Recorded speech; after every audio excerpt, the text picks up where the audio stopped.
Audio Jungle.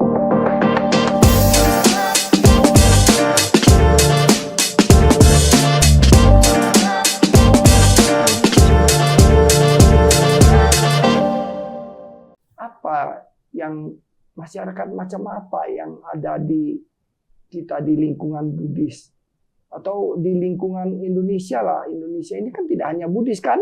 Betul. Nah, Banyak bermacam-macam ya. Bermacam-macam. Nah ini kan yang banyak itu adalah Gen Z, Gen Y, ya kan? Generasi milenial.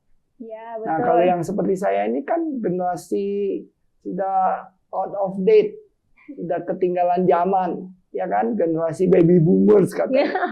Nah, kita harus menyadari umat kita atau masyarakat kita ini adalah generasi yang kelihatannya indah, kayak stroberi kan? Tapi kalau dimakan rasanya asam. Nah, artinya nggak bisa ngapa-ngapain. Terus mereka juga sangat rentan. Kan stroberi itu kan empuk kan? Iya, betul. Dan Tekan tekan sedikit pecah. Betul, benyek. Nah, begitulah generasi kita. Itu nggak bisa ngarepin terlalu banyak dari dia karena mereka asem, ya kan? Iya. Lalu mereka lembek, tidak tough, tidak resilience, tidak apa ya, tegar, tidak manja kan? Iya. Nah, lalu gampang memutuskan sesuatu yang sifatnya ekstrim, bunuh diri misalnya. Iya, banyak sekali sekarang ya, Pak. Fenomena ini kan rame. Anak-anak muda ditolak cintanya, diputusin hubungannya, bunuh diri.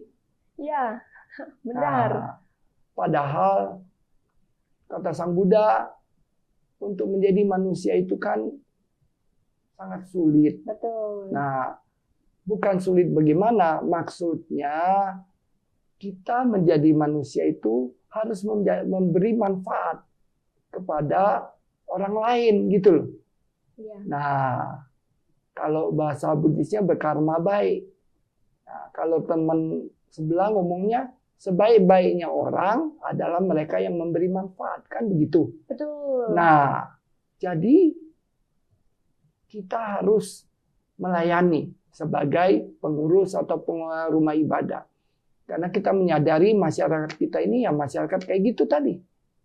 Nah, bagaimana kita kemudian mendorong umat kita yang generasi stroberi ini dia menjadi tough, dia menjadi tegar, menjadi generasi yang kuat ya, menjadi Pak. generasi yang kuat atau resilience.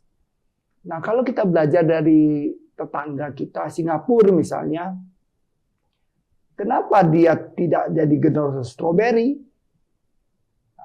Bahkan dia jadi generasi mungkin duren ya. Karena banyak durinya kuat, Nah, terlalu kuat ya. Karena ada proses pelatihan. Pelatihan apa? Wajib militer. Oh iya. Nah, karena wajib militer mereka dilatih untuk tegas, dilatih untuk kuat, dilatih untuk berani dan mengangkat senjata, kan begitu. Ya. Sehingga jiwanya itu menjadi jiwa yang tegar, ya kan? Iya. Nggak cowok, nggak cewek, tapi yang diwajibkan cowok, ya kan? Iya. Nah, kita ada nggak pelatihan wajib militer gitu? Tidak ada. Nah, justru itu. Paling mentok pramuka, Pak. Nah, pramuka pun asal-asalan kan? Nah, pramuka sebenarnya bisa juga asal diseriusin. Nah, tetapi kan kita ini karena keluarga kecil, anak 1-2, dan keluarganya berpunya atau minimal tidak miskin. Nah, disitulah anak-anak ini kemudian memanjakan dirinya atau dimanjakan oleh orang tuanya. Nah, inilah yang kemudian menjadi generasi stroberi. Apakah kita harus menyalahkan generasi stroberi ini? Tidak. Kalau kita salahkan, maka tambah celaka kita. Iya. Rumah ibadah kita bisa ditinggalin orang dong. Iya. Nah, justru kita harus merangkul mereka. Merangkul dan mendidik mereka. Nah, belajar untuk menghadapi masalah. Agama Buddha ini adalah agama yang paling, apa ya, boleh kata paling cocok untuk generasi-generasi strawberry ini. Karena ajaran Sang Buddha yang pertama apa? Masih ingat nggak? 4 kesunyataan mulia. Jalan tengah. Nah, bicaranya mengenai bagaimana kita bisa menghilangkan duka. Ya kan? Betul. Nah, untuk menghilangkan duka kita harus mengerti duka. Betul kan? Iya. Nah, lalu mencari jalan keluar bagaimana kita menghadapi duka itu. Nah, sebetulnya agama Buddha ini cocok untuk semua kalangan. Karena semua orang tidak mau menderita kan? Betul. Nah, itulah kita harus berlatih. Nah, untuk mereka generasi strawberry yang harus kita sampaikan adalah bahwa hidup ini adalah penderitaan. Nah, karena itu Anda jangan mengembangkan rasa kemelekatan. Nah, contohnya misalnya begini, saya kalau mau kuliah, kalau mau pergi, gua nggak mau jalan kaki, capek, ya kan? Iya, enakan naik motor. Nah, naik mobil, Naik naik mobil. motor, ya naik kendaraan, ya kan? Nah, keren dong naik mobil, nah, apalagi mobil mahal kan? Iya. Nah, AC-nya dingin ya, Pak ya? iya, aslinya dingin, ada musik, ada apa, ya kan? Iya. Nah, lalu kalau nggak ada mobil gimana? Gua nggak mau pergi. Nah, itu kan artinya kemelekatan. Mestinya kita harus, ya sudah kalau nggak ada mobil kita naik motor. Nggak ada motor kita naik bus. Nggak ada bus kita jalan kaki. Ya kan? Iya. Pernah dengar nggak cerita? Tahu nggak ada pernah kejadian Indonesia ini menghadapi tsunami? Tahun 2004 Iya. di Di Aceh. Aceh. Nah, coba bayangin kalau kita melekat harus naik mobil aja. Itu tsunami datang menghajar kota Banda Aceh dan beberapa tempat-tempat lainnya, ya kan? Iya. Lalu semua kehidupan di situ mati. Nah, orang-orang itu untuk menyelamatkan diri jalan kaki dari Banda Aceh sampai ke Simpang, sampai ke apa dekat perbatasan Medan itu. Nah, saya tanya, berapa hari? Ada satu umat kita namanya Alan. Alan, lu jalan berapa hari? Hampir 4 hari, Pak Sudi. 4 hari berjalan 4 ya? hari jalan, tidak makan, tidak minum, tidak tidur, tidak apa. Nah, ribuan orang jalan.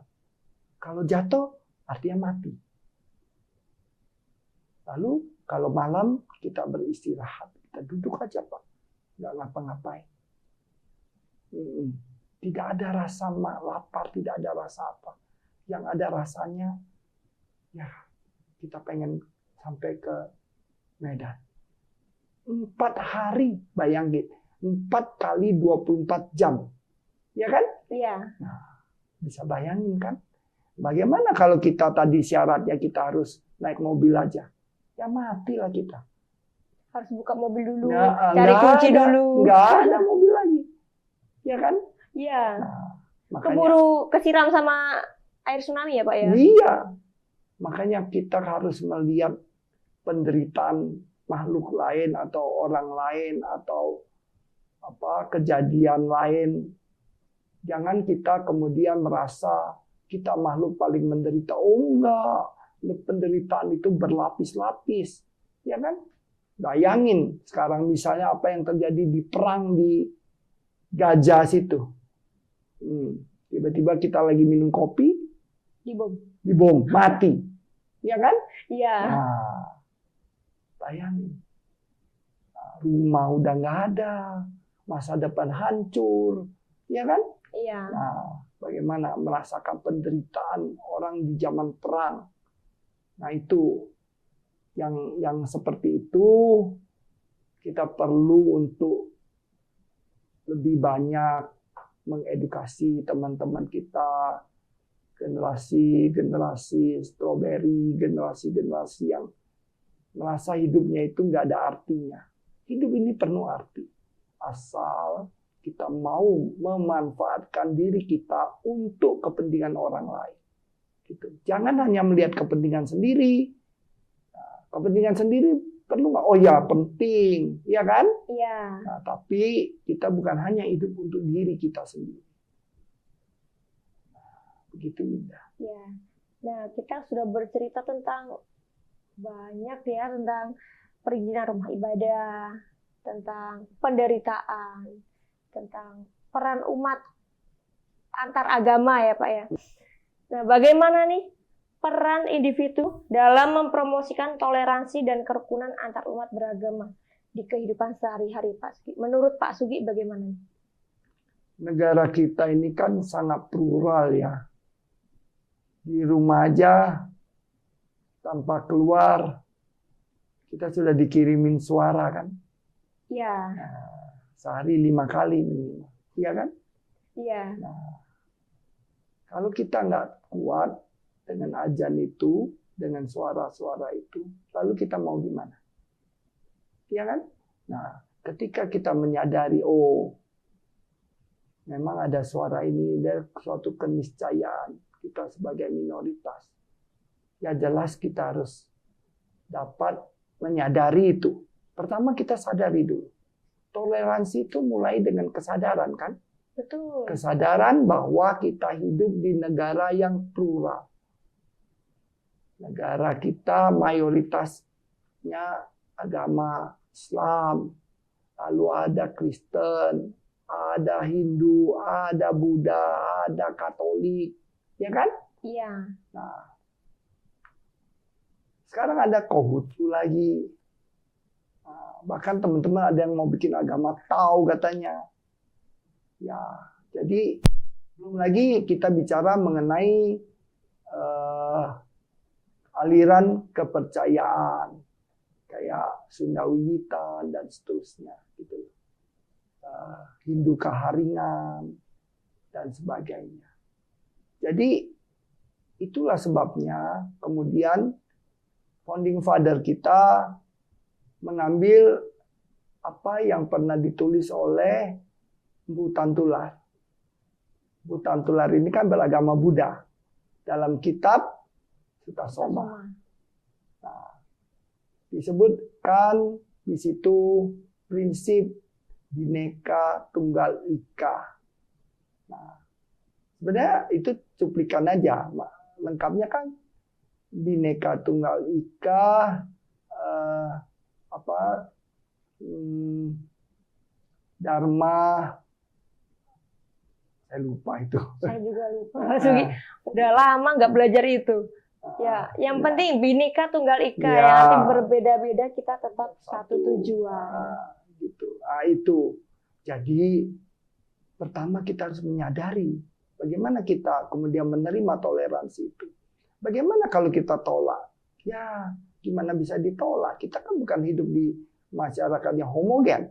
Iya. Kita hidup di masyarakat yang toleran, yang heterogen, yang macam-macam kan, yang plural.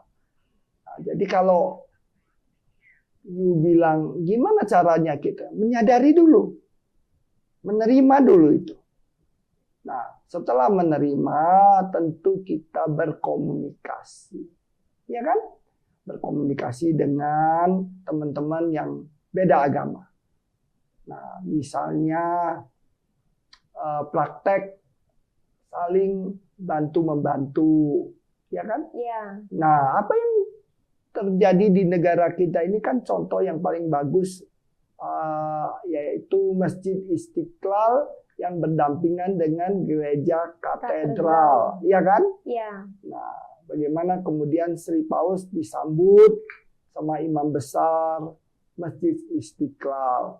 Kemudian di antara dua bangunan rumah ibadah itu ada penghubungnya atau underpassnya kan gitu. Nah, jadi banyak contoh-contoh yang dari zaman dulu toleransi itu sudah dikembangkan. Bahkan dari zaman nenek moyang kita. Pernah kebayang nggak bahwa Borobudur itu diselesaikan pembangunannya bukan oleh seorang Buddhis, tapi oleh agama lain. Nah, itu kan luar biasa.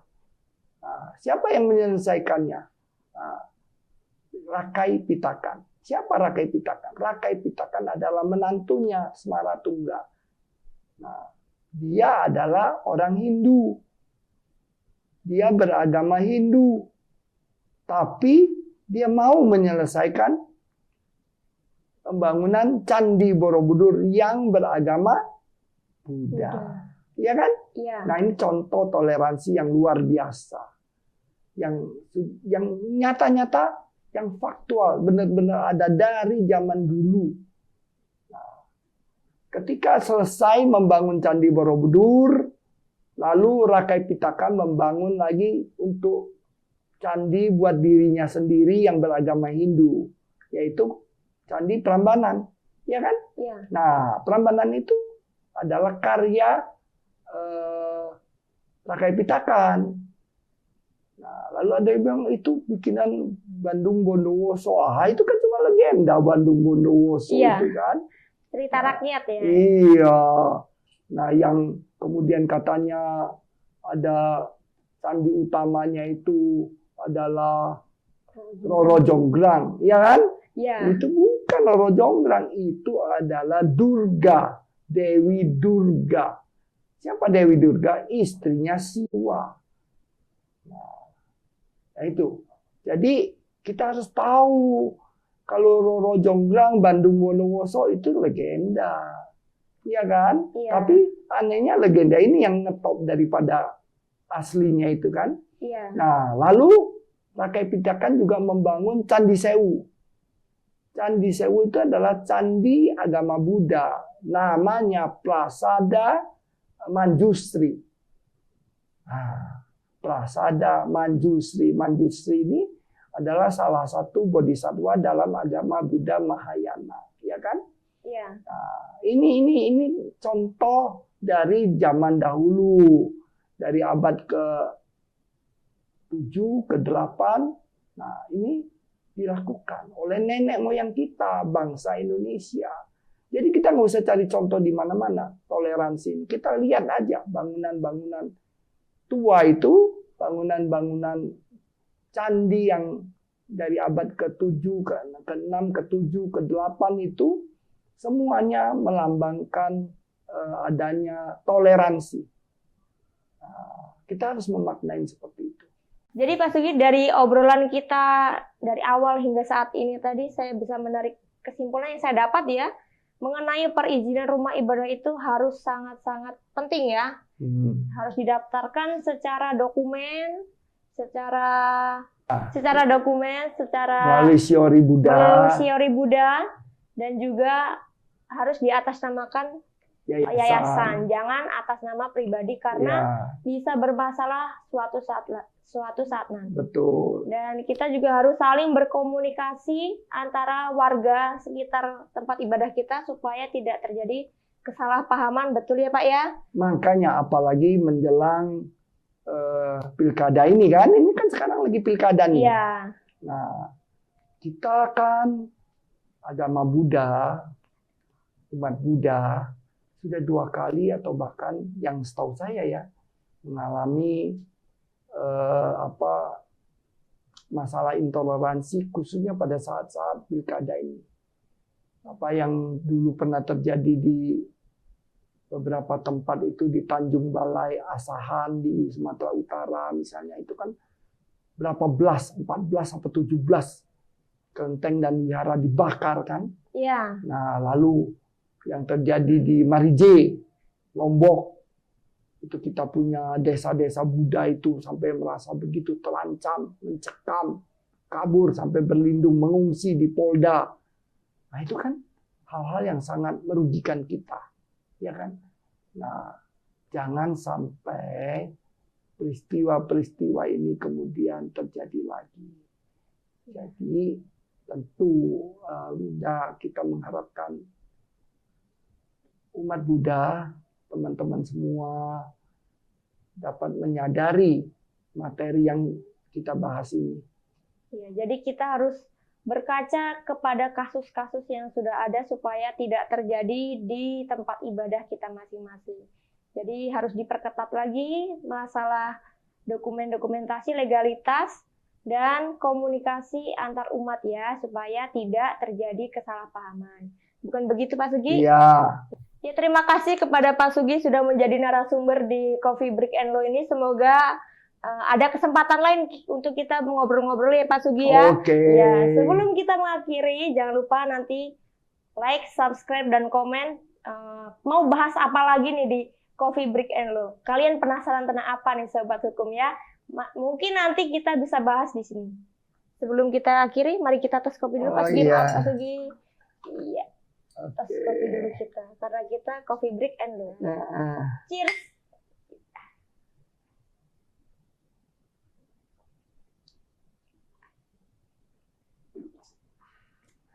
Mantap sekali ya Pak Sugi. Iya, mantap. Sampai bertemu lagi Sobat Hukum. Bye.